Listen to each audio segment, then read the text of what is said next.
السلام علیکم ګرانو کتونکو په ډاکټر ډسکوري چینل کې ستاسو هر کله کو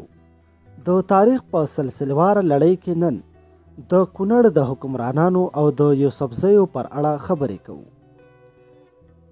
د 1490 میلادي کال په شاوخوا کې چې د تیمور جګړو جریان درلود، د کونړ په درو کې یوې سیمایزې کورنۍ حکمرانی کوله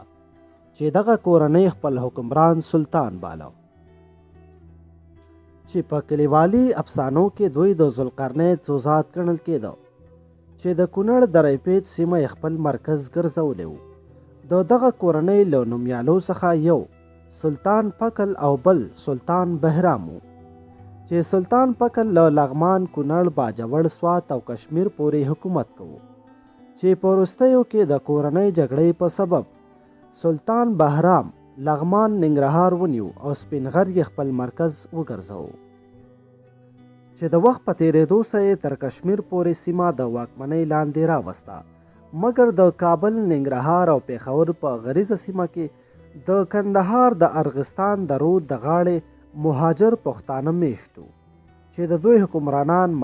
مدد او شیخ عثمان و، چې په 1465 میلادي کال کې سلطان میرزا غله بیګ د دغه ټبر ټول مشران راټول او بیا یې سره یو ځای ووجل. مګر د سلطان شاه یوسفزيو وراره احمد له دغه وجنې څخه بچ پاتې شو، چې وروسته بیا د حصارک په سیمه کې د ممنځیو سره لویه جګړه وکړه او یوسفزي باجوړ، بونیر او سوات ته مهاجر شو او بیا یې د پیښور، اشنغر او دوابا په ټولو سیمو قبضه وکړه او د ځان لپاره د یوسفزو قانون مطرح کړ، چې تر 4 پیړیو پورې دوام وکړ. د یوسفزیو قانون د پورا عدل او انصاف څخه برخمن و. په 1496 میلادي کال کې د یوسفزیو واکمني کجوخان رانیزي ته ورسېده. له هغه څخه وروسته د یوسفزیو واکمن شاه منصور،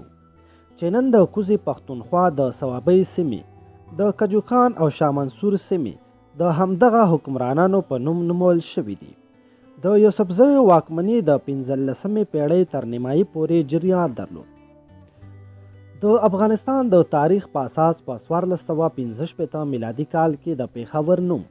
پر شور، چې د وخت په تیریدو سره په پېښور یعنی پیښور تبدیل شو.